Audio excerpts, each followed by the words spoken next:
재림 때 실상, 이것이 진실이다. 이제 재림 때 언약, 배도, 멸망, 구원을 알아보겠습니다.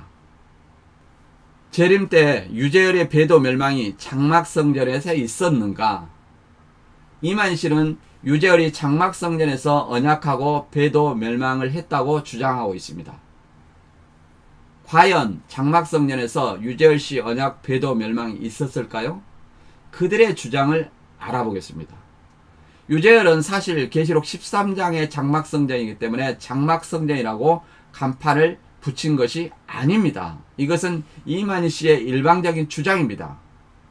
유재열씨도 자신을 교주로서 구원자라고 주장하고 있었는데 어떻게 42달 동안 멸망당하는 하늘 장막이라고 주장하겠습니까? 유재열씨는 계시록 15장 말씀을 인용해서 자신의 증거는 하늘의 증거이기 때문에 간판을 장막성전이라고 하였습니다. 이것은 구인의 씨도 동일하게 주장하고 있습니다. 그리고 자신을 세상을 대접으로 심판하는 7 천사라고 주장한 것입니다. 결코 계시록 1장 20절에 7별이라고 주장하지 않았습니다. 누가 배도한 7별이라고 주장하겠습니까? 유재열 씨를 계시록 13장의 장막성전이라고 주장한 것은 이만희 씨의 일방적인 주장이고 장막성전에서 배도와 멸망을 만들기 위해서 일방적으로 이만희 씨가 계시록 13장의 장막성전이라고 주장한 것입니다. 또 초림 때 엘리야의 예언이 세례요한이라면 재림 때는 삼손을 보내준다는 예언이 있어야 하는데 삼손을 보내준다는 예언도 없고 또 삼손은 단지파 마노아의 아들인데 단지파 뱀 아래서 구원자가 될 수 있을까요? 또 유재열 씨는 자신을 15장의 7 천사라고 했기 때문에 계시록 1장 20절에 배도한 7 교회라든지 배도한 7별이라고 한 적도 없습니다. 누가 자신을 배도한 7별이라고 하겠습니까? 더구나 7 교회가 길레비 사자라고 하는 것은 교회가 무슨 뜻인지도 모르고 하는 말입니다. 교회라는 말은 에클레시아로 부름받은 사람의 모임으로 그리스도인들의 모임 공동체를 말합니다. 결코 교회라는 말이 길레비 사자를 말하는 것이 아닙니다. 또 배도자 7교회 실상에 처음에는 유인구 씨가 빠지고 신종환이 7개 실상으로 들어갔다가 또 다음에는 7교회 실상에 신종환이 빠지고 유인구 씨가 7개 실상으로 들어갔습니다. 계시록의 실상이라는 것은 84년 3월 14일 이전 실상입니다. 84년 이전의 과거의 실상인데 배도자가 수시로 바뀔 수 있나요? 또 멸망자 7 목사도 처음 7 목사에 5 목사가 들어갔었는데 모순이 드러나자 다음에는 5 목사가 빠지고 고 100 목사를 7 머리에 넣었습니다. 아니 청지기에 들어가지도 않는 100 목사를 멸망자로 끼워 넣으면 청지기 멸망자가 될 수 있습니까? 84년 이전 과거 실상인 멸망자도 이렇게 수시로 바뀌어도 되나요? 도대체 이만희 씨는 무엇을 봤다는 것인가요? 또 예수님의 재림의 날은 아무도 모른다 했고 사도행전 1장 6절에서 8절 읽어보면 때와 기한은 너희 알 바 아니라고 했습니다. 알 바 아니라고 했는데 84년 3월 14일 마지막 나팔 불고 이만희 씨에게 재림했다니 말이 됩니까? 재림했다면 육체형생을 해야 하는데 과연 육체형생이 이루어졌나요? 마지막 나팔을 불고 재림했으나 육체형생이 이루어지지 않으니까 고전 15장 51절의 말씀 호련이라는 말로 재림을 연장하고 있습니다. 이것이 육체형생의 가짜이며 계시록에 없는 말을 가감해서 예수님을 팔아먹는 저 그리스도가 아닐까요? 생각해 보시기 바랍니다.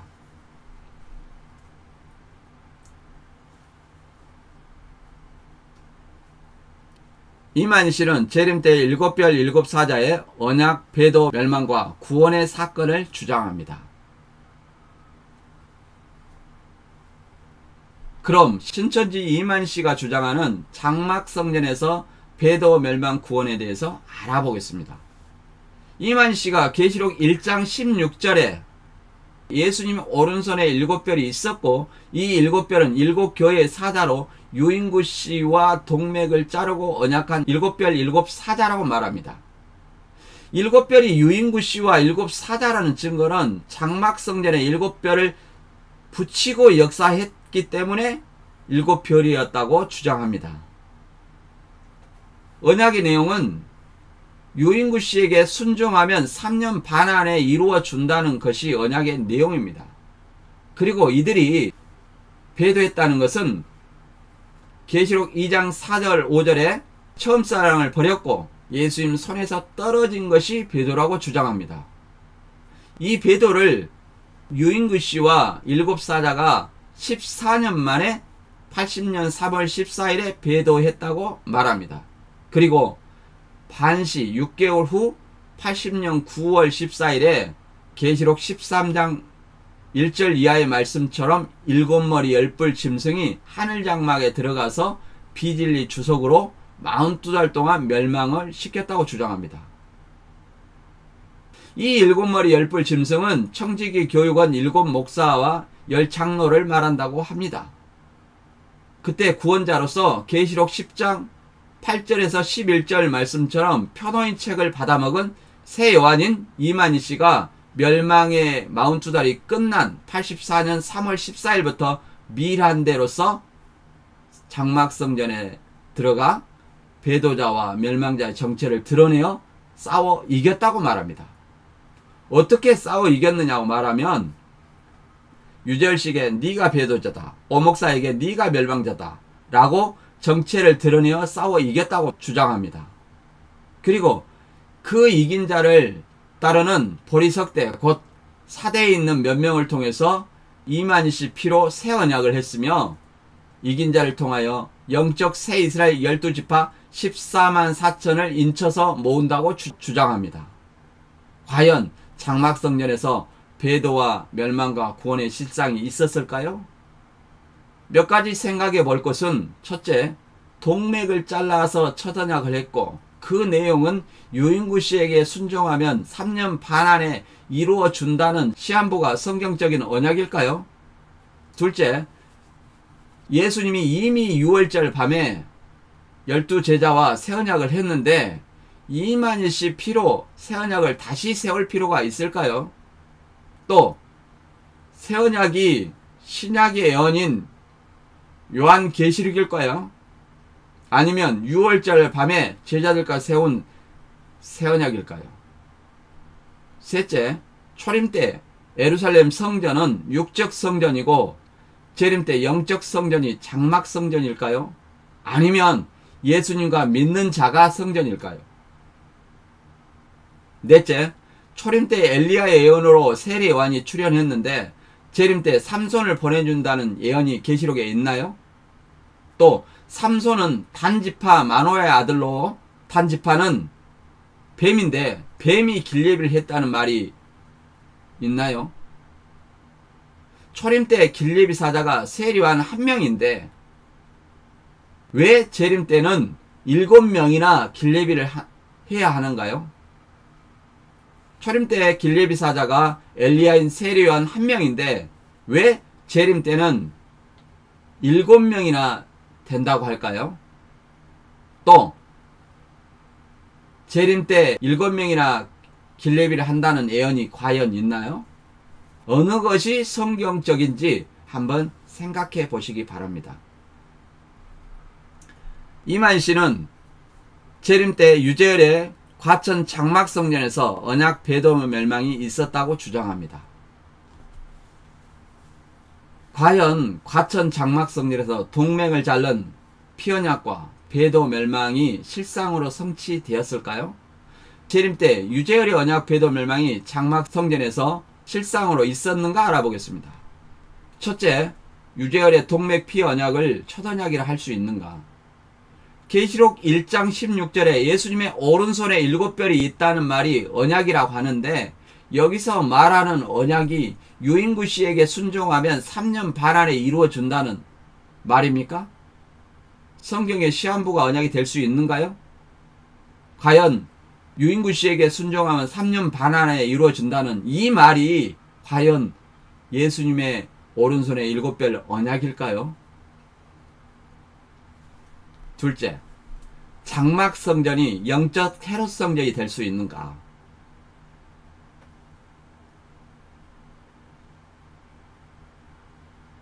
장막 성전은 헤롯 성전이고 제사가 예배라면 다니엘의 말씀처럼 매일 제사 드리는 것처럼 매일 예배를 드렸는가 생각을 해봐야 됩니다.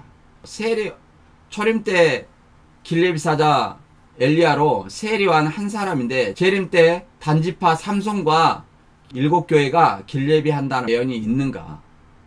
재림 때는 초림 때와 같다는 말은 결국 재림의 예언이 없기 때문에 하는 말은 아닌지 생각해 봐야 합니다.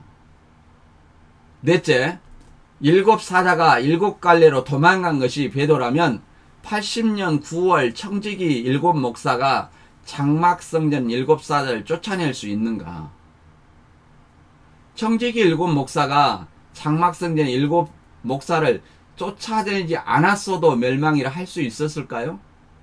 왜 그러냐면 80년 9월까지 장막성전 7사자가 남아있어야 쫓아낼 수 있습니다. 그런데 과연 80년 9월까지 장막성전 7사자가 존재했을까요? 생각해 보시기 바랍니다. 다섯째, 멸망자가 바뀌어도 실상을 봤다고 말할 수 있나요? 장막성전의 오목사가 7머리도 아니고 땅짐승인데 42달 멸망의 역사를 말할 수 있습니까? 바다짐승이 되었다가 땅짐승으로 바뀌어도 땅에서 올라온 짐승이라고 말할 수 있나요? 한번 생각해 보시기 바랍니다. 이만희 씨는 오른손에 7별이 동맥 피언약을 했으며 유인구 씨에게 순종하면 3년 반 안에 이루어진다는 첫 언약이라고 주장합니다. 과연 이것이 계시록 1장 16절에 예수님의 오른손에 7별이 있다는 말이 첫 언약일까요? 동맥을 자른 피로 십자가를 그려 주었기 때문에 첫 언약이라고 말합니다. 그리고 그 언약의 내용은 유인구 씨가 노트에 한글과 한자로 기록한 것이 언약이라고 말합니다. 그렇다면 성경에서 첫 언약은 어떻게 기록되었을까요? 모세가 시내산에서 받은 첫 언약 율법은 2 돌판을 모세가 준비하고 하나님이 친필로 기록한 것입니다. 그런데 이만희 씨가 주장하는 유인구 씨의 첫 언약은 유인구 씨가 노트에 한글과 한자로 자신을 임마누엘도 아니고 수룹바벨이라 하면서 7명도 아닌 6명이 순종하면 3년 반 안에 이루어준다고 기록하고 있습니다. 과연 이것이 계시록 1장 16절에 기록된 언약이라고 말할 수 있나요? 히브리서 9장 16절과 17절에서는 언약을 어떻게 세우는지에 대해서 잘 설명하고 있습니다. 언약은 반드시 피로 세운다는 것이 동맥을 잘라서 또 피를 이렇게 십자가를 그려서 이렇게 언약을 한다고 말하고 있지 않습니다. 한번 읽어보겠습니다. 히브리서 9장 16절 유언은 유언한 자가 죽어야 하다니 유언은 그 사람이 죽은 후에야 경고한 즉 유언한 자가 살았을 때는 언제든지 효력이 없느니라. 여기서 유언으로 번역된 헬라어는 디아데케로 언약 유언이란 뜻입니다. 개역 한글에는 언약은 유언으로 번역했는데 이것은 언약을 유언으로 번역해야 이해하기 쉽고 언약과 유언이 같은 특성이 있기 때문입니다. 유언은 죽음을 앞두고 살아있을 때 말하고 사망 시점부터 유언의 내용은 효력을 발휘합니다. 마찬가지로 예수님과 제자들이 유월절 밤에 피와 살 대신에 포도주와 떡으로 하신 새 언약도 예수님이 재림할 때까지 기념하라고 새 언약을 세웠습니다. 그리고 십자가에 죽는 시점부터 새 언약은 믿는 자들에게 효력을 발생합니다. 그래서 유언 곧 언약은 언약한 자가 죽어야 되나니 언약은 그 사람이 죽은 후에야 경고한즉 언약한 자가 살았을 때는 언제든지 효력이 없다고 말하는 것입니다. 여기서 피라는 말은 희생의 죽음을 말합니다. 첫 언약은 모세를 통하여 짐승의 피, 곧 짐승을 희생시켰고, 새 언약은 예수님의 피, 십자가에 돌아가신 것을 말하고 십자가에 돌아가셨기 때문에 새 언약의 효력이 발생한 것입니다. 죽음을 통해 세운 언약을 히브리서 9장 18절에는 이러므로 첫 언약도 피 없이 세운 것이 아니니 라고 말하는 것입니다. 그렇다면 유인구 씨와 유재열 씨는 첫 언약을 세우고 피 흘려 죽었나요? 또 이만희 씨가 새 언약을 세우고 죽었나요? 아닙니다. 유재열 씨나 이만희 씨는 피를 죽음으로 인식하지 못하고 동맥을 잘라서 나온 피 또는 이만희 씨의 동맥도 자르지 않는 피가 언약이라고 주장을 하고 있습니다. 이것은 모방이지 결코 언약이 될 수 없습니다. 더구나 유인구 씨와 일곱 사자가 계시록 1장 20절에 일곱 별로 일곱 교회의 사자라고 하는 것은 일반적인 주장일 뿐입니다. 왜냐하면 앞에서 살펴봤듯이 유인구 씨와 유재열 씨는 계시록 15장에 일곱 대접을 쏟아 심판하는 일곱 천사라고 자신을 주장했기 때문입니다. 다음은 유재열 씨 언약과 이만희 씨 언약을 비교해 보겠습니다. 유재열 씨는 동맥을 잘라서 피 언약을 했고 이만희 씨의 피가 새 언약이라고 주장을 합니다. 먼저 동맥을 잘랐다는 김창도 씨의 손목인데요. 동맥을 자른 흔적이 보이나요? 거의 보이지도 않습니다. 사대교회 백만봉 씨의 증언에 따르면 동맥을 자르는 흉내만 내서 피를 조금 받았다고 말합니다. 닌겔 2병 받았다는 말은 개피인지 닭피인지 모르는 거짓말이라고 말합니다. 이것은 교주들이 성경에서 말하는 피의 의미를 제대로 알지 못하고 모방을 한 것입니다. 그것을 성경 앞뒤 문맥을 읽어보지 않는 신앙인들이 속고 있는 것입니다. 결코 언약을 세우는 피가 동맥피를 말하는 것이 아닙니다. 언약을 세우는 피는 희생의 죽음을 말합니다. 첫 언약의 피는 짐승의 피요, 새 언약의 피는 예수님의 십자가의 죽음을 의미하는 것입니다. 또는 피가 계시의 말씀, 실상의 말씀일까요? 아닙니다. 히브리서 9장 16절 이하에 읽어봤듯이 언약은 언약한 사람이 죽음, 곧 죄를 위한 희생의 죽음을 말합니다. 결코 동맥을 자른 피의 모방이 언약이 될 수는 없습니다.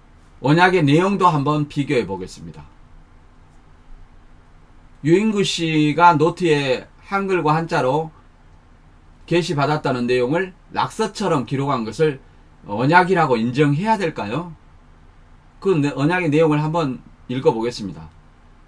나는 일반 선지자의 영이 아니요 여호와의 성신이, 여호와의 성신이라고 했기 때문에 예수님의 오른손의 일곱 별과 분명히 다릅니다. 나는 예수님의 성신이니 이렇게 말했다면 모를까? 그러면 이 말대로 인정한다 할지라도 여호와하고 언약을 했어야지 왜 예수님의 오른손의 일곱 별이라고 말합니까? 계속 읽어보겠습니다. 지금 내가 하는 말이 곧 법이니라. 나는 임마누엘 왕에게 명하겠으니 임마누엘 왕은 천사들에게 명하고 천사들은 백성에게 명하라. 자, 유인구 씨를 임마누엘이라고 말하는데 노트에서는 분명히 뭐라고 기록되어 있었습니까? 수룹바벨이라고 기록되어 있습니다. 유인구 씨는 수룹바벨이라고 기록했는데 이만희 씨는 지금 임마누엘 왕으로 영명을 변경한 것입니다. 이것도 왜곡이죠. 계속 읽어보겠습니다. 이 언약과 선지자와 사도들로 전한 약속을 믿고 지키면 3년 반 안에 약속한 모든 것을 이루어 줄 것이고 지키지 아니하면 머리에 준 것을 거두리라. 이 내용의 문제점은 첫째, 성경에 근거가 없다는 것입니다. 둘째는 유인구 씨가 기록한 것과 조금 다르다는 것입니다. 유인구 씨는 여호와와 언약을 했고 또 스룹바벨이라고 했는데 이만희 씨는 예수님과 언약을 했다고 말하며 또 스룹바벨을 임마누엘이라고 말한 것입니다. 그리고 셋째는 3년 반이라는 시한부를 주장했다는 것입니다. 그렇다면 반대로 이만희 씨는 어떤 언약을 했을까요? 동맥피도 아니고 주사기로 조금 뺐는지 모를 피를 가지고 새 언약이라고 주장합니다. 유인구 씨의 첫 언약 내용은 순종하면 3년 반 안에 이루어진다는 내용이라도 있습니다. 그렇다면 이만희 씨가 계시받은 새 언약의 내용은 무엇입니까? 아무 내용도 없습니다. 그냥 계시록 예언이 새 언약이다 라고 주장하는 것입니다. 계시록이 과연 예수님과 한 언약입니까? 아니면 예언입니까? 우리가 이미 예언과 언약은 분명 다르다고 배웠습니다. 계시록 예언은 언약이 아닙니다. 예언은 하나님께서 미리 기록한 예언대로 이루어가는 것입니다. 첫언약 율법은 백성이 지키는 것이고 새언약 복음은 십자가에 달리신 예수님을 구원자로 믿는 것입니다. 따라서 교회 공동체 그리스도인들은 이미 새언약 백성입니다. 그런데 예수님은 6월절 밤에 제자들과 세운 새 언약을 세우시고 십자가에 죽으신 후 승천하신 이후로 신약에 다시 첫 언약과 새 언약이 필요할까요? 이 새 언약 백성인 그리스도인들이 유재열 언약이나 이만희 씨와 다시 언약할 필요가 없는 것입니다. 예수님 언약을 저버리고 유인구 씨와 언약하고 이만희 씨와 언약하는 것이 바로 배도라는 사실을 알아야 됩니다. 오히려 예수님의 새 언약을 저버리고 유인구 씨와 이만희 씨의 언약을 인정하고 믿는 것은 예수님의 새 언약을 어긴 배도의 행위라고 할 수 있는 것입니다. 계시록을 새 언약으로 말하며 암송하라는 근거 구절로 히브리서 8장 10절의 말씀을 주장합니다. 8장 10절의 말씀도 계시록을 새 언약으로 암송하라는 말이 아닙니다. 히브리서 8장 10절의 말씀을 잘 들어보세요. 또 주께서 가라사대 그날 후에 내가 이스라엘 집으로 세울 언약이 이것이니 내 법을 저희 생각에 두고 저희 마음에 이것을 기록하리라. 나는 저희에게 하나님이 되고 저희는 내게 백성이 되리라. 이 말은 그날 후에 이스라엘 집을 세울 언약은 예수님이 6월절 밤에 세운 새 언약을 말하며 예수님이 십자가의 죽음으로 새 언약이 효력을 발휘한 것이며 내 법이라는 것은 새 언약의 법, 곧 예수님의 새 언약의 복음을 말하는 것입니다. 예수님의 새 언약의 법, 복음은 고전 15장 3절 4절에 정의되어 있습니다. 내가 받은 것을 먼저 너희에게 전하였노니 이는 성경대로 그리스도께서 우리 죄를 위하여 죽으시고 장사 지는 바 되었다가 성경대로 사흘 만에 다시 살아나신 예수 그리스도가 복음입니다. 그래서 히브리서 8장 10절의 말씀처럼 새 언약의 법, 곧 복음을 생각과 마음에 기록하라는 것입니다. 다시 말해 이 새 언약의 복음의 법은 예수님께서 우리 죄를 위해 십자가에 돌아가시고 부활하셨다는 내용이 새 언약의 법입니다. 이 새 언약의 법은 그리스도인이라면 누구나 다 알고 있으며 이미 생각과 마음에 기록되어 있습니다. 이 새 언약이 결코 계시록을 의미하지 않기 때문에 이만희 씨가 말하는 새 언약은 명백한 거짓이며 비성경적인 말입니다. 새 언약을 예언인 계시록이라고 말하는데 계시록은 1000만 번 외워도 그것은 새 언약이 아니기 때문에 새 언약은 지키는 것이 될 수 없습니다. 만약 계시록 암송이 새 언약을 지키는 것이요 그것이 입맞는 것이라면 여러분은 시간이 갈수록 기억력이 희미해지면 암송 능력이 떨어지고 암송 능력이 떨어지면 새 언약을 지킬 수도 없으며 입맞을 수도 없는 논리가 되는 것입니다. 그리고 우리가 이것은 명백한 거짓임을 알아야 합니다.